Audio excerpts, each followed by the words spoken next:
여러분 안녕하십니까.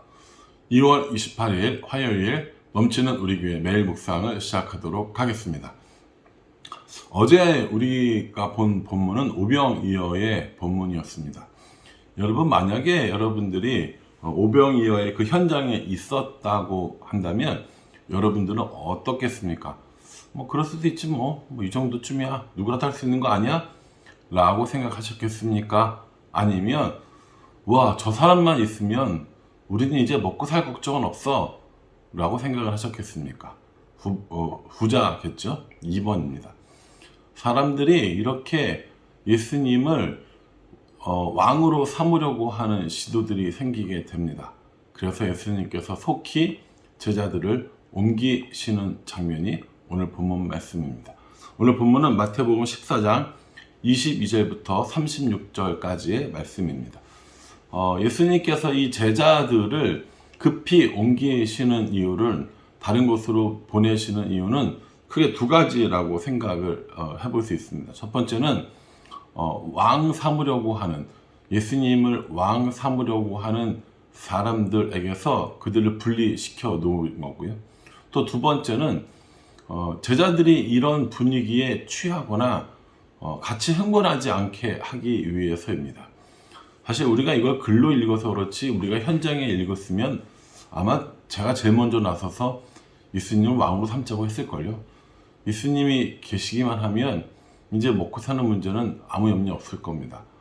예수님과 함께라면 로마 정부 뒤집는 것쯤은 아무것도 아닐 겁니다. 그러니 저라도 앞장서서 예수님을 왕 삼고 싶었을 겁니다. 사람들이 이 예수님을 그냥 두겠습니까? 그러니 예수님과 제자들을 왕으로 삼으려고 하고 크게 환호성 치고 난리가 났을 겁니다. 그런데 예수님께서는 이 상황을 즐기시지 않으셨습니다. 그래서 제자들은 배를 태워서 건너편으로 보내시고, 또 예수님께서는 산에 올라가서 따로 기도하시는 모습을 발견할 수 있습니다. 저는 이 본문을 볼 때마다 굉장히 반성하는 부분들이 있습니다. 사람들이 한 2만 명 정도 오병이어를 통해서 뭘 먹었다고 얘기를 하거든요. 오늘날로 말하면 이건 초대형 이벤트인 겁니다. 여러분, 우리가 매주마다 100명 이게 모이는 예배 드리는 것만 해도 정신이 하나도 없는데 2만 명이 모여서 예배를 드리고 2만 명이 모여서 어떤 행사를 한다고 해보십시오. 더군다나 지금 예수님은 슈퍼스타이신 겁니다. 예수님 말 한마디에, 행동 하나하나에 사람들이 난리가 난 거죠. 근데 예수님은 이 사람들을 뒤로 하고 제자들을 배 태워 보내고 예수님은 따로 기도하러 가십니다. 이 본문을 보고 부끄러운 이유는 뭐냐면, 저는 그렇지 않거든요. 저는 어떤 행사나 어떤 프로젝트가 잘 끝나면 너무 기분 좋아합니다. 사람들하고 어울려서 야, 수고했어, 우리 삼겹살 구워 먹으러 가자, 맛있는 거 먹으러 가자, 이러는 거죠. 사람들한테 물어보는 거예요. 오늘 어땠어? 물어보면 사람들이 목사님 너무 좋았어요, 오늘 정말 이 집회는 성공적이에요, 이 수련회는 너무 좋았어요, 단기 선교 잘 갔다 와서 너무 좋아요, 등등 이런 얘기들을 하거든요. 물론 간혹 가다가 이런 것들은 좀 고쳐야 되고 이런 피드백들이 나오기도 합니다만, 아마 행사 당일날 대부분 다 서로 수고했다, 격려했다 라고 할 겁니다. 그리고 나면 어떡합니까? 마음이 뿌듯한 거죠. 내가 참 열심히 했구나, 내가 참 잘했구나 라고 하는 이런 사람들의 반응을 즐기는 저의 모습을 볼 때가 있습니다. 그럴 때마다 내가 생각나는 본문이 사실 이 본문이거든요. 예수님께서는 2만 명이 모이는 초대형 이벤트를 마치시고 산에 올라가서 따로 기도하시고 제자들은 보내셨는데, 나는 왜 이럴까? 나는 왜 이렇게 스스로 만족하며 사람들의 반응을 즐길까? 라는 반성을 참 많이 했던 본문이고, 그건 지금도 동일하다고 생각을 합니다. 예수님께서는 사람들의 반응을 즐기지 않으셨습니다. 그래서 사람들을 이 제자들과 분리시켜서 예수님께서 사람들을 직접 돌려보내시고, 제자들은 배 태워서 건너편으로 보내시고, 예수님 따로 기도하러 가셔서 성경은 뭐라고 얘기했냐면 혼자 계셨다고 말씀하십니다. 혼자서 뭐 하셨어요? 기도하셨습니다. 그러니 예수님은 사람들 보기에 혼자였지만 하나님과 기도를 통해서 깊은 교제를 나누고 계셨던 겁니다. 저도 이 부분은 예수님을 따라야 될 본이라고 생각합니다. 그래서 행사 잘하거나 뭐 이것저것 잘했다고 해서 그 분위기에 취하지 않고 사람들에게 취하지 말아야겠다라는 생각을 참 여러 번 하곤 합니다. 그러니 사랑하는 성도 여러분, 우리의 잘함은 기쁜 일이지만 우리의 잘함에 만족하는 것이 아니라 우리는 하나님과의 깊은 교제, 예수님과의 동행 때문에 만족되어지는 삶을 사는 것이 맞지 않을까 생각을 합니다. 예수님은 기도하러 가시고 제자들은 배를 타고 이제 건너편 마을로 가려고 했는데 이 갈릴리 바다에 큰 폭풍이 몰아쳤습니다. 우리가 전에도 한번 살펴봤지만은 이 그 갈릴리 호수에는 종종 이렇게 큰 풍랑, 큰 폭풍 같은 것이 일어난다고 합니다. 예수님의 제자들 중에서 적어도 4사람은 그 바다에 뼈가 굵은 어부들이었습니다. 그럼에도 불구하고 이렇게 풍랑이 몰아치자 사람들이 당황하기 시작합니다.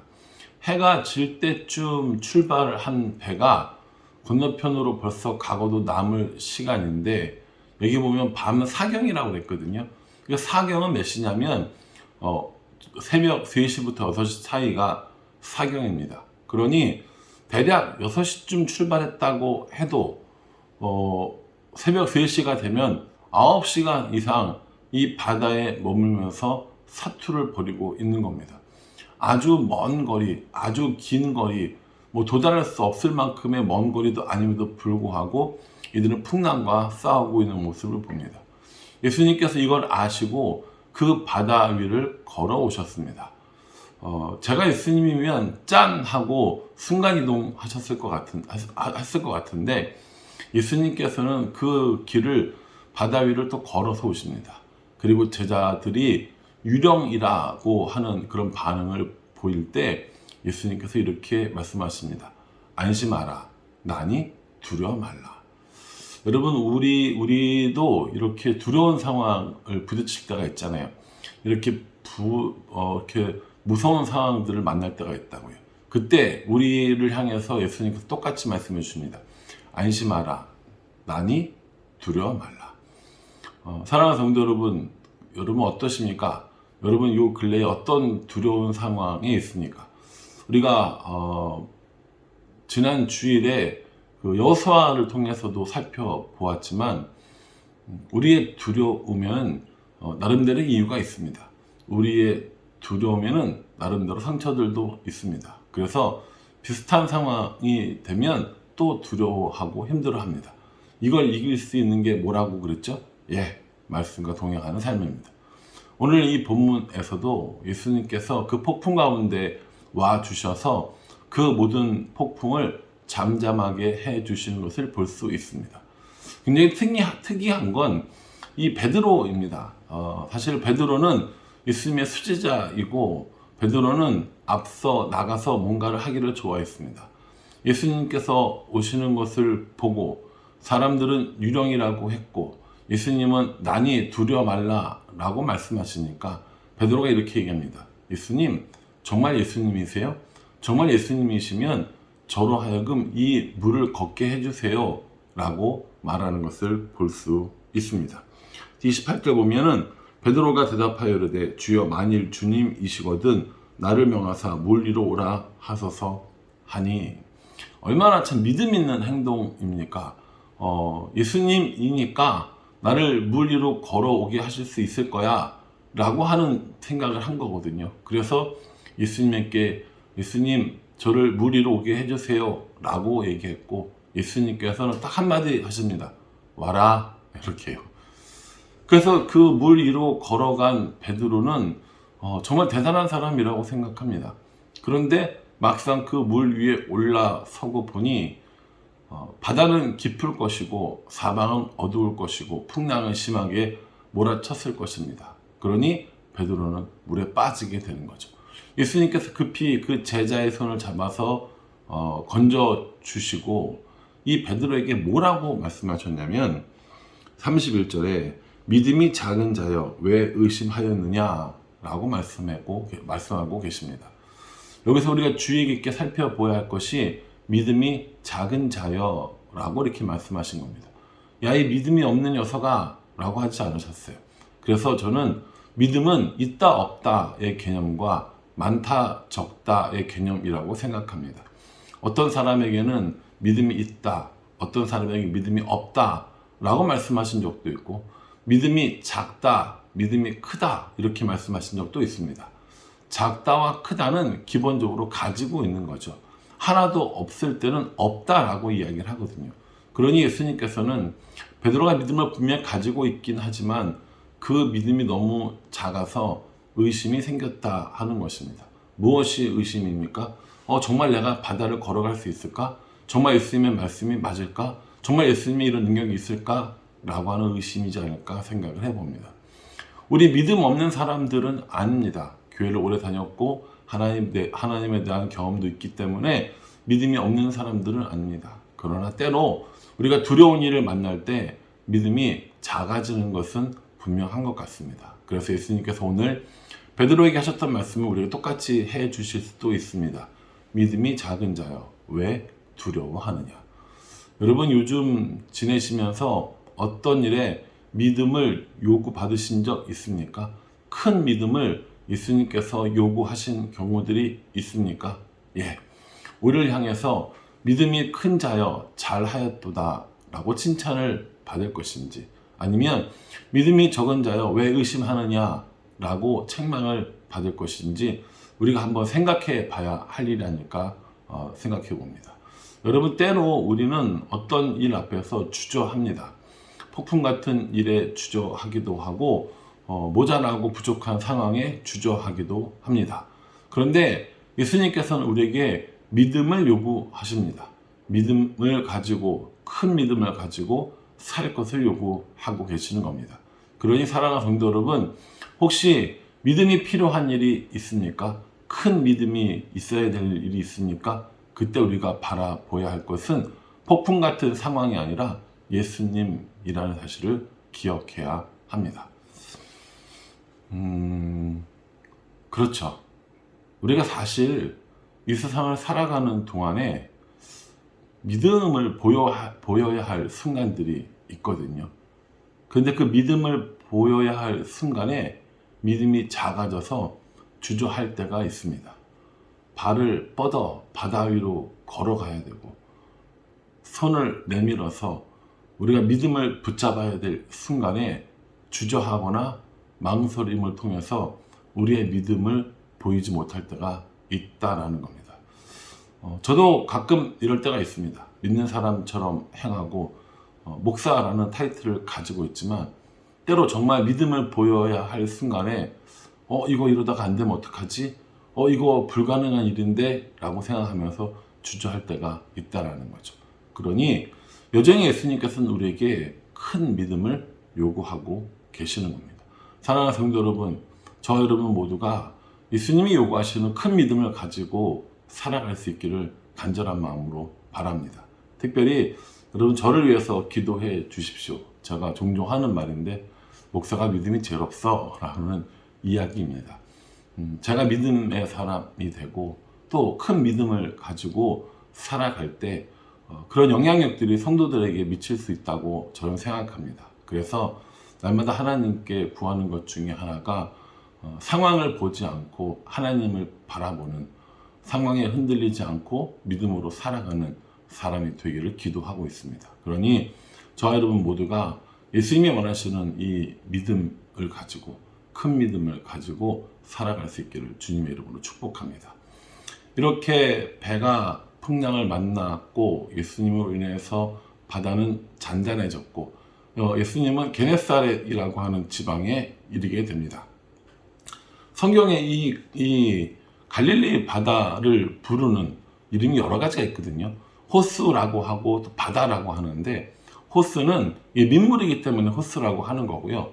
바다라고 부르는 건 너무 크기 때문에 바다라고 부르는 겁니다. 갈릴리라고 하는 전체적인 큰 지역을 부를 때는 갈릴리라고 부르고, 때로는 디베랴 바다라고 부를 때도 있습니다.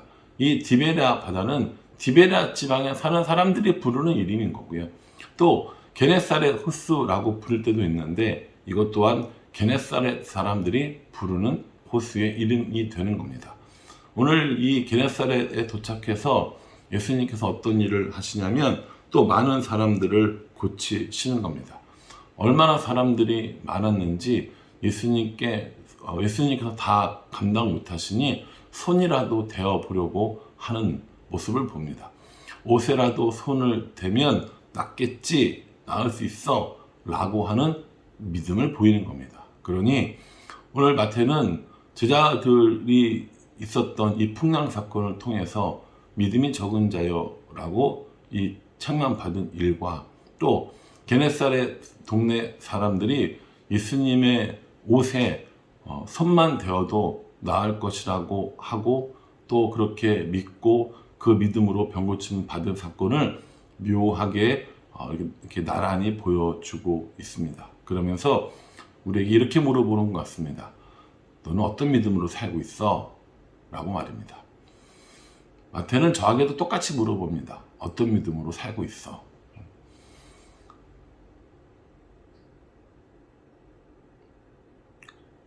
그쵸? 뭐라고 대답을 해야 되는지, 좀 큰 믿음을 가지고 살았으면 좋겠어요. 저도 그렇고 성도들도 그렇고 우리 교회도 그렇고 조금만 더 큰 믿음, 지금보다 조금만 더 하나님을 바라보는 믿음, 지금보다 조금만 더 하나님 예수님과 동행하려고 하는 그런 믿음을 가지고 산다면 참 좋겠다는 생각을 합니다. 그러니 사랑하는 성도 여러분, 저 여러분 모두 믿음을 가지고 살아갑시다. 더 큰 믿음을 가지고 살아가는 저와 여러분 될 수 있기를 주님의 이름으로 축복합니다. 기도하겠습니다. 하나님, 예수님께서는 사람들의 환호를 즐기지 않으셨습니다. 오히려 그들을 피하여 하나님과 깊은 교제를 나누는 것들을 보게 됩니다. 어쩜 이렇게 저랑은 다를까? 나는 어쩜 이렇게 예수님과 다를까? 라고 생각해 봅니다. 사람들의 환호, 사람들의 반응을 즐기기보다 하나님과의 깊은 교제를 나누는 사람, 그것을 더 고마워하고 더 좋아하는 그런 사람 될 수 있도록 주님 인도하여 주시옵소서. 풍랑 만난 제자들, 그리고 바다 위를 걸으려고 했던 베드로를 향해서 믿음이 적은 자여 라고 책망하시는 모습을 봅니다. 그 책망이 동일하게 저에게도 해당되는 것임을 저는 잘 알고 있습니다. 그러니 하나님, 믿음 적은 자 되지 않고 믿음 큰 사람 될 수 있도록 도와주시고, 그래서 예수님과 동행하는 삶을 살 수 있도록 주님 축복하여 주시옵소서. 여전히 모자라고 부족한 삶입니다. 하나님 없이는 안 되는 삶입니다. 그러니 하나님과 함께 살아갈 수 있도록 주님 인도하여 주시옵소서. 예수님의 이름으로 기도합니다. 아멘. 예, 여러분 오늘도 말씀 안에서 승리하시는 하루가 될 수 있기를 주님의 이름으로 간절한 마음으로 기도합니다. 감사합니다.